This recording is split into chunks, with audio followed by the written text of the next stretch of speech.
Alright, so what is the Slipstream? So the Slipstream is a game I made in Zelda Classic, which basically Zelda Classic is just the Zelda 1 engine, just completely remade. And it also has an editor, so it allows you to make games with it. So Slipstream was originally made in what was known as a 2-week quest contest, which basically meant that you had 2 weeks to make a game. And so this was part of one of those contests, and it won second place out of like 10 games, I think it was. So here is the original. Here's the original post for the very first release of Slipstream. Now, the original contest when it opened up, when the actual submissions opened up to play and to judge, that was on August 14th, which was 2 days ago. And so 2 days ago was the technical 7-year anniversary of the release of the original Slipstream. However, 3 years ago on this day, I released the definitive version of Slipstream, which came with a bunch of updates and an entire post game as well. And that is what you see today on the database. This is what you can download now and play. So today what we're going to do is I'm going to play through the entire game, and it gives like some developer commentary as well. Basically, we're going to play a game I made a long time ago, but we're playing the definitive version of it, which released 3 years ago.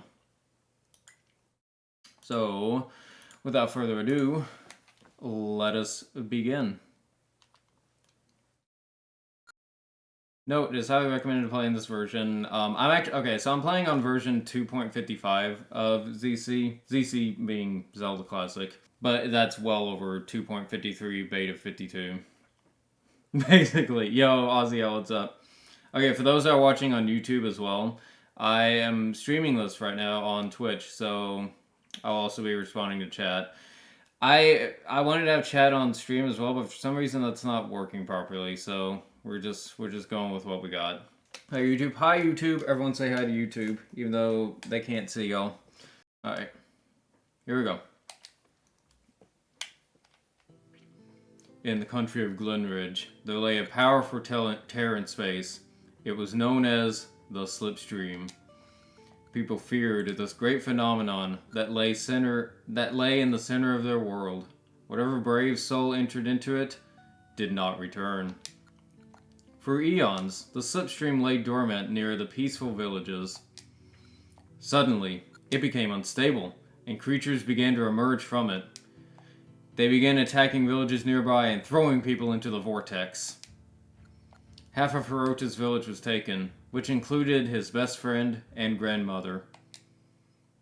Ignorant of the people's warnings, Hirota ran towards the Slipstream and jumped in.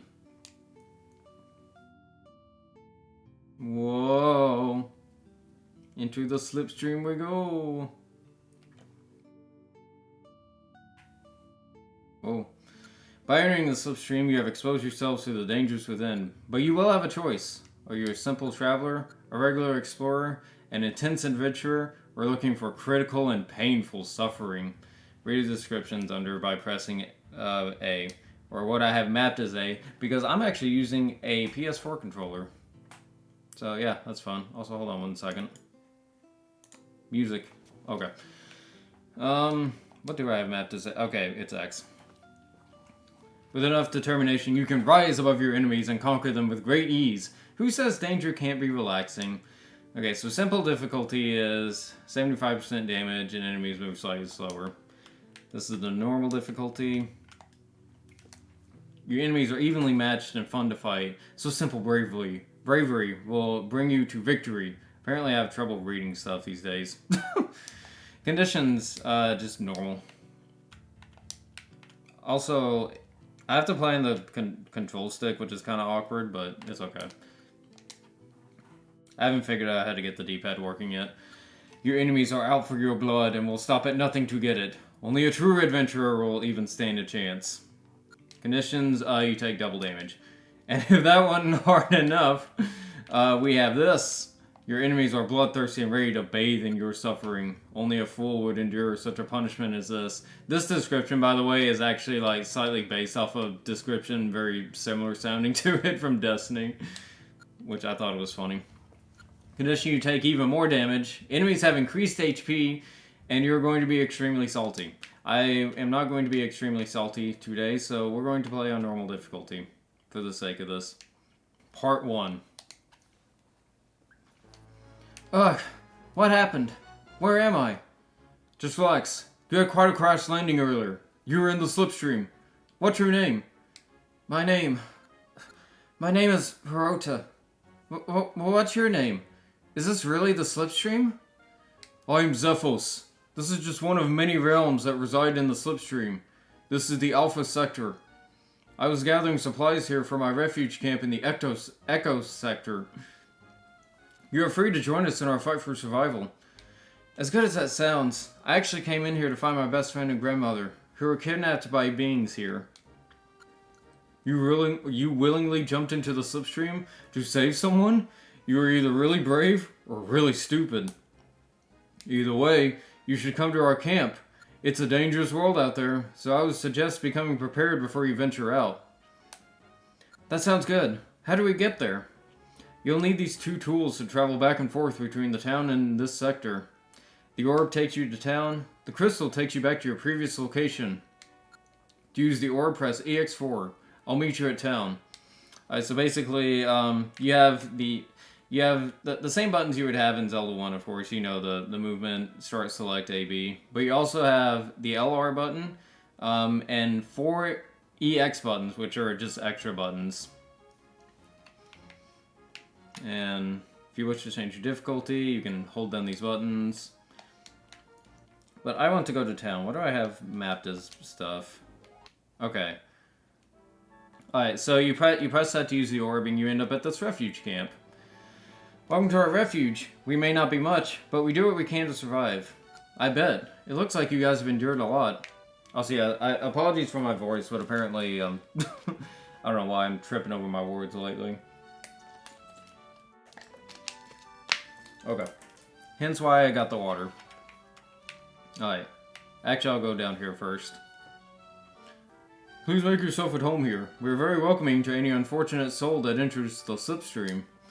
Okay, so that's the guy we talked to earlier. Okay, so if you notice here, we have this little graph here, showing these different elements. Each enemy and item are assigned an element, which determines their weaknesses and strengths. Whatever the color of the item or enemy is, determines what the something is. Oops. Red is radiant, or what the element is, rather. Red is radiant, blue is aquatic, green is kinetic, and purple is sliptonite. Fire, water, energy, and slipstream materials. The graph behind me shows what item types will do most damage against certain enemy types. Using other elements will do half damage, and using an item to an enemy with the same element becomes neutral and blocks it. Yeah, so basically, these items are what's most efficient to the other element. Like if you use a fire item, for example, against a water enemy, it'll do the most damage to it. And then if you use any other item, it does half damage. But then if you use the same item against the same element, so like water against water, for example, it won't hurt the enemy. They just block it. So yeah, I hope you're doing good, Nova. There's a shop here, but you have to be a certain level for it. Since rupees are impossible to make in the Slipstream, we use stopwatches as our currency. Okay, yeah, so so a little background on the stopwatch thing. I made the stopwatches as a more unique currency for this game, as opposed to rupees. And 2, they were actually based on a Majora's Mask game I was going to make, where stopwatches were the currency, you know, because, you know, time and all that. But then I moved that idea over to here. Yo, Majito, yes, this game is 3 years old. The definitive edition of it is, at least. Come back and talk to me anytime you need homemade bombs, but we don't have bombs, so yeah. In here you need to be certain levels, so that's for later.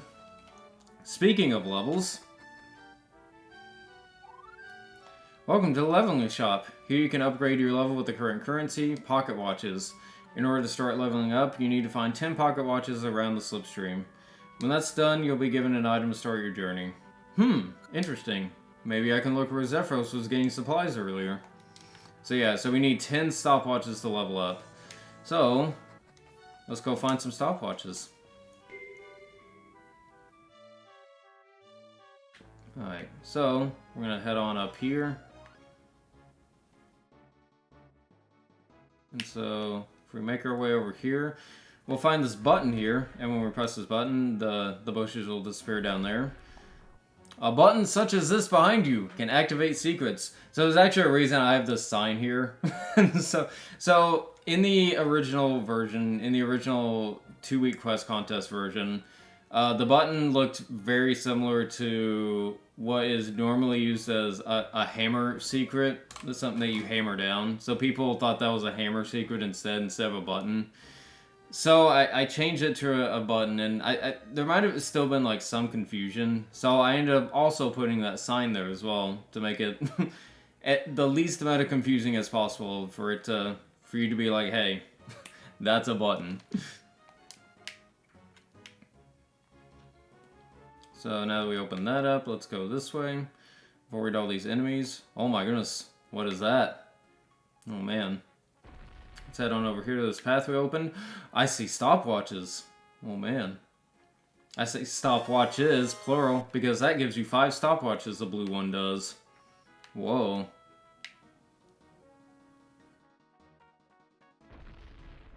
Now we're gonna head over here. Uh-oh. Get hit. There's a key over here. Let's take this key.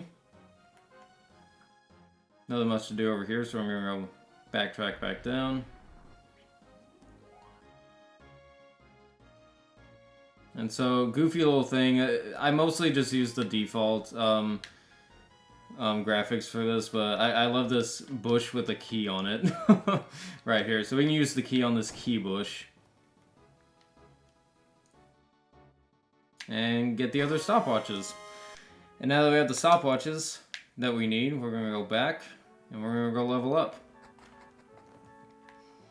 So yeah, the main thing about this intro here is it kind of introduces you to the, it kind of allows you to go to the refuge and get introduced to the elemental system and explore a little bit and kind of get an idea of what the gimmicks of the game will be and how to level up as well. Ooh, gifting an MVP. Nice. You're halfway to MVP. Not anymore, yeah. Congratulations! There's no congratulations. You reached level 1. You got the Sliptonite candle. A candle that burns the materials of the Slipstream. So yeah, we have a purple candle. So it's made of the Slipstream materials over there on the purple side. So now we can defeat enemies. So we'll get to see the elemental system demonstrated in action here. So you'll notice for these enemies that are any color other than green, it'll take 4 hits to defeat this enemy. But for the green one, it'll only take 2. And there's some stopwatch drops here and there. And there will be more level ups that we can get as well, so we better be sure to get some stopwatches. Alright, so we're gonna head over here, and then I'm gonna find a purple enemy as well. So yeah, defeating enemies is the best way to get stopwatches, and sometimes stopwatches will drop here and there. And we also have a map to see the area. Woohoo! So yeah, as you can see, I cannot damage this enemy because it is the same element as my weapon. So we're gonna head over here. There's a magic drop, even though we can't really use magic yet. Alright, I'm gonna just go ahead and use this, backtrack back there.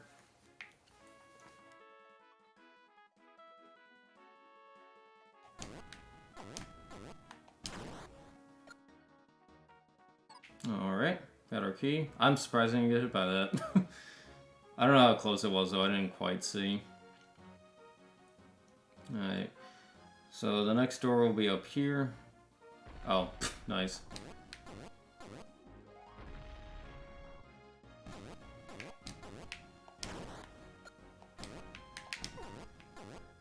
Defeat some more. Oh, got a shot off at the last moment. Uh-oh. Not looking too hot there, Strimmer. Okie dokie. Alright. Also, another thing, not only can we use the other crystal to go back to our previous spawn location, you can also press F6 to bring up this menu, which is continue, save, and retry. Just like the original Zelda one. This also refills your health, so that is cheating a little bit. I mean, it's not really cheating because I use it all the time whenever I play ZC games. For the sake of this playthrough, though, I may use the crystal more. Just because. No, the authenticity of it all. Alright, so we also got a boss key up there, so we can use it to get in here. Kinetic Dodongo. Conveniently, the first boss we face is weak to the weapon we have. How convenient.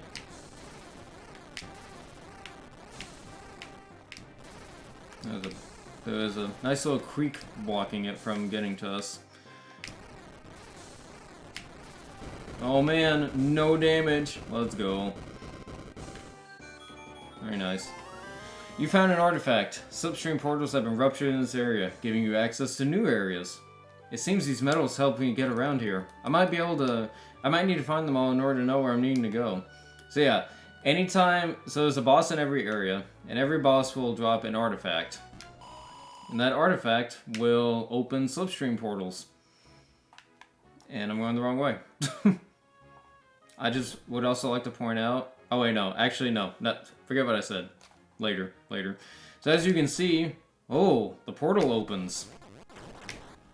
Oh man. And we can go into a completely new area. So yeah, these portals take us to different areas in the Slipstream. I want that. Oh, I can't get that. Alright, so now we're in the Radiant Caves. Incidentally, I think it's the only area that's actually named after an element directly. There's our map. We also have enough for leveling up, so we're going to go do that.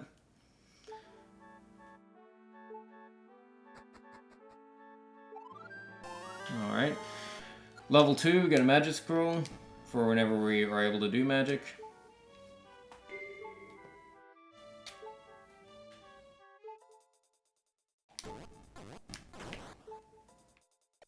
Might have enough here again pretty soon. Alright. We're gonna head up here. There's these portals. Take us to different sections. Ooh, there might be something in here. I wonder.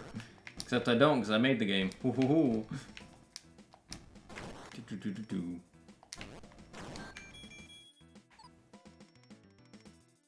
Alright, so we get a key there. Gonna head on down here. Head this way. So this room is made to where you have to come through a certain way. If you come down from there, you're able to access the area to the right, just based on how the blocks are. But in this case, like, I can't get over there. I can't push the blocks onto that ground. So we can go this way. Opens up that key.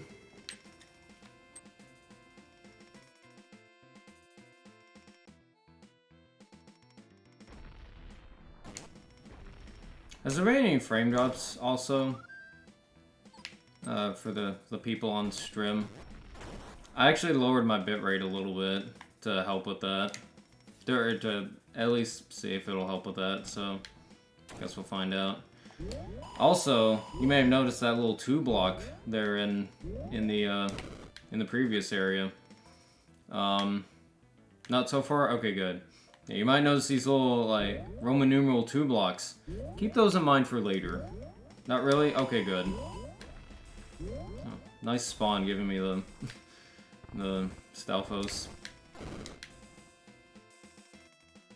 Alright. Uh-oh. So this game is also designed in such a way to where... oh, nice.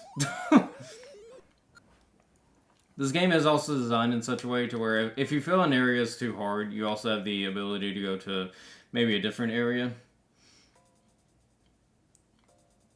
So there are a couple of branching paths. Not every area is a branching path, but there are a couple of areas that are. Man down, man down! Ow. Okay. Fortunately, not all the enemies spawned. Alright. Alright, so I'm sure nothing will happen if I go through this door. Oh my gosh! Yeah, so that one, that bomb chew charges you as soon as you enter the door on that room. Alright. So we head on up here.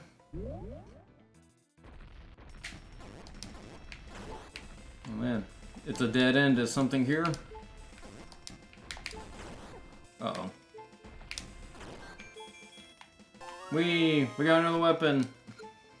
You got the aquatic hammer. It may move slow, but it deals a lot of damage to radiant enemies. It sure does. It also cools rapidly bubbling magma.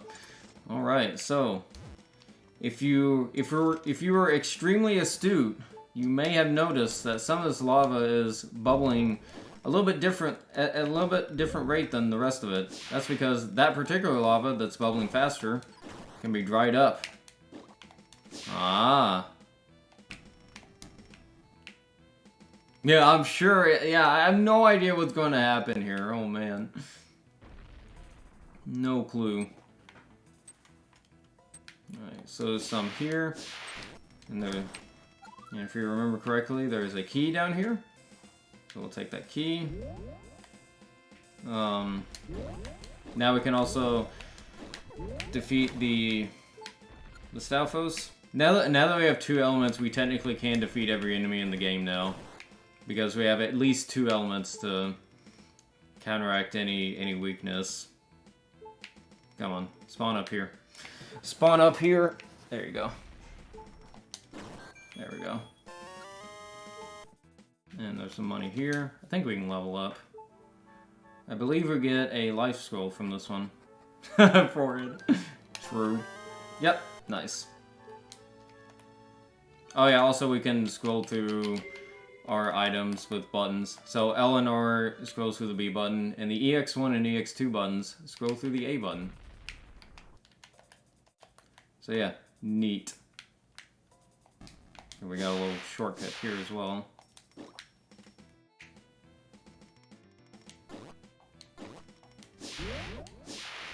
Uh-oh. I thought he was going to come up here. Alright. So we got a little puzzle here. So, I wonder how we solve this. Oh no, it got blocked off. Oh no. Alright, so we're going to try it again. Oh man. But wait. What can we do though? I don't see a solution to this. Wait a minute. Blocked off. Oh no, what are we gonna do? Oh no. Also, yo, chef, what's up? Oh, wait a minute. Wait, I noticed something. That lava's moving slower than that lava. Oh my goodness. Genius. Got the boss key now. Let's go. Yo, hope you're doing good, chef. Alright, for those that don't know, Chef was actually a big influence in the speedrun of this game. And the reason why we have as many tricks in the speedrun as we do.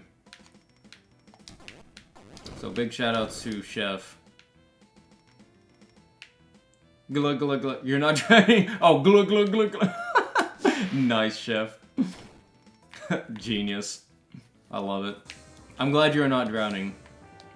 I'm glad you're saying glug glug glug instead of glug glug glug glug. Oh my goodness.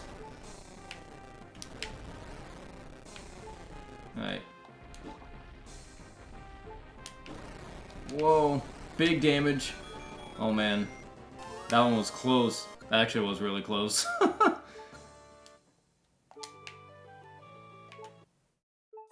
Alright. Volvagia? Moldorm? Maybe both. Oh man. Whoa. A new area. If you're drowning, then you don't think you'd be typing in Twitch chat. You won't want your phone to get wet. Yeah, exactly. Yeah, if you're drowning, you don't want to get your phone wet. You surely, like, that's the most important thing when you're drowning, is not getting your phone wet. That's true. Oh no, oh no. Alright, so new area. Harbor Cavern. Okay, this is one of my personal favorite areas that I designed. As far as, like the design of it. So I'm pretty happy with how this area came out. Welcome to the harbor town of Corral. To all residents, if you see ice blocks obscuring your way, pound away. That's actually an added text box, by the way. It originally just said welcome to the town of Corral, but I added that so that it was a little bit more clear that you could, in fact, do that to the ice blocks. Whoa. What is this? It's like a little pulley conveyor system. I also feel bad for the person living in that house. Dang. They can't get out. No. Alright, so lots of blue enemies here, as you would probably guess. Okay, so a small exception to the elemental rule. So there are some minor exceptions on specific enemies. So you see that I'm trying to attack this enemy with the Slipstream candle. He's not blocking it, but he's ignoring it. So you're not hearing the block sound like you would normally. But he's just ignoring it in this case. That's different because, like, if you have like a piercing item, then if they're ignoring it, then it will just go right through them instead of just outright blocking it. So I probably over-explained that a little bit, but yeah. Some other instances where there's like a slight difference in the damage system is if you have an element that is stronger against one element and it insta-kills the enemy instead of doing normal damage. So for example, the knights in the previous area are actually insta-killed by the hammer instead of doing like the normal damage. Whoa, who is that? Okay, Avatar: Last Airbender vibes in this game. Well, I do like Avatar: Last Airbender a lot, so maybe there was a little bit of influence.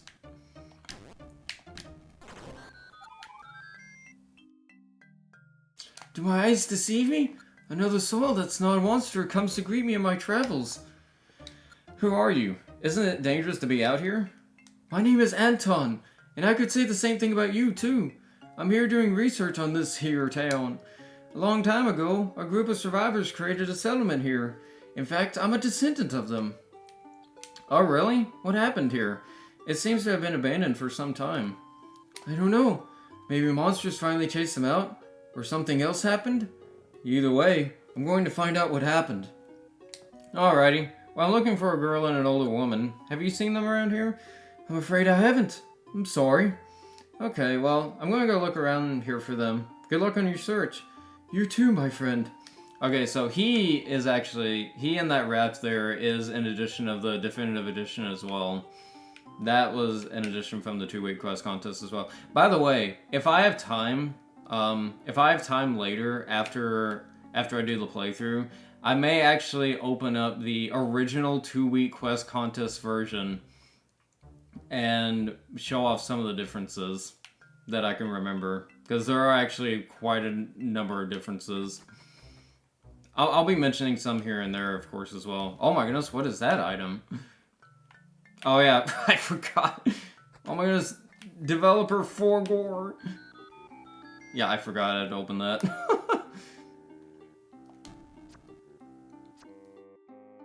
Content exclusive glitches. Actually, funny thing, Chef, I think the 2-week quest any percent would actually be slower than normal any percent. Because while you probably could do intro escape, in the 2-week version, I don't think there's a screen that takes you to the ending in that map.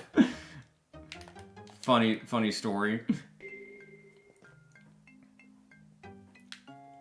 So, so yeah, you'd actually have to play the game. Not 100% sure on that, but I'm pretty sure, which is hilarious to me. Alright, so that button opened that. So we go over here, get the key.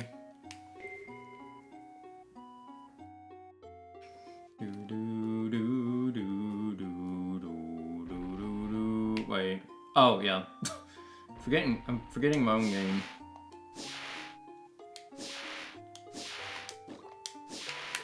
It probably would be, though, Chef, to be honest. I am kind of curious, like, what screens were there and what screens were not, because a lot happened in the time between that released and the definitive version released. You got the Radiant Rod. It's blazing fire and melts the coolest ice. Use the fire rod as a melee weapon or the magic as a projectile. So I will mention this is all. This actually technically is another. This is actually another change from the 2-week version. So in the 2-week version, this was one item. Like the magic version of this was one item. So with this, like if I use the magic, it uses up magic to shoot the fire. However, if I just use the rod, it just uses the rod. So in the original, it was just the magic, so it just showed the rod. And then there was another item, which is actually not in the game anymore. The other item was a really OP item. It was basically like a Cane of Burna, but with like spinning fire. And that was in the last area, but that got replaced with a relic. But it was extremely OP and would have like completely broke the balancing of the game with the post-game added in, which was not in the original. Oh, I didn't mean to do that, but that actually reminds me. I've got my buttons are inverted. That's why I'm getting confused.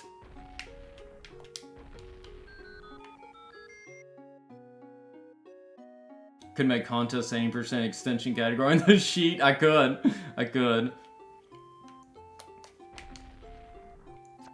Oh wait, I need a key.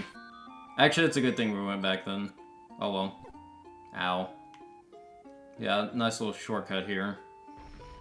Okay. Well, now that we have the fire rod, let's see what we can do over here. What is this thing? It's knocked back. Oh. That's supposed to be on the conveyor. Okay, I'm gonna blame 255 on that. That's interesting. Okay. I mean, that's not really that big of a deal, but that's interesting. Huh. Well, in any case, also these houses are like warp houses because they have like a little warp symbol on them. But you can travel between the houses, as it were. Go to this house and get this key. So you melt the ice to get the key. It was supposed to be going on the conveyor, but apparently on this version something changed. Where am I going next? Up here. Right. Oh yeah, the key.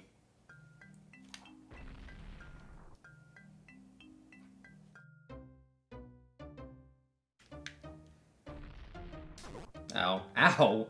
That turn knocked me into the water. Nice. Alright, good. Health for what's coming up. Yeah, so I split up the rod and the magic because like it would have actually been kind of a strat to just drain all your magic in the 2-week version to just use the rod. So like, and there weren't many, and this is also a better usage of the fire items. So, like the fire items are like kind of useless because they were like really restrictive in that manner in the original. So they're definitely a lot better now. For sure. Okay. that was bad. Actually, can I? No, I don't have enough money. I've not been getting that much money in this area. Huh. Yeah, there's our first use of magic as well. Also, in like only the fire items, I think in the original could use magic. So like the magic was just oddly restrictive, but that was also kind of unintentional because, I guess I just didn't think that far ahead with the magic. But more items use magic now, in this version. Okay. Oh, there we go. That's a nice drop.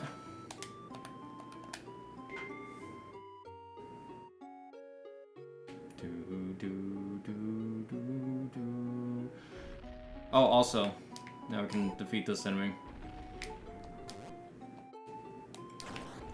Okay. Yay! He also drops a magic scroll, which is basically just a magic container. Okay. Kinetic King Aquamentus Shielded. Okay. The Shielded is kind of an old text description because in the original the bosses were designed a lot worse because they were just edited directly from the enemy editor, which the enemy Nice. Which the enemy editor in ZC is kind of restrictive, although with the newest version, not nearly as much, which is nice. So I was kind of limited in what I could do with enemies, but nowadays these bosses are use a custom enemy script skeleton, so like I can put together bosses really easily with it now. Pretty high quality bosses at least.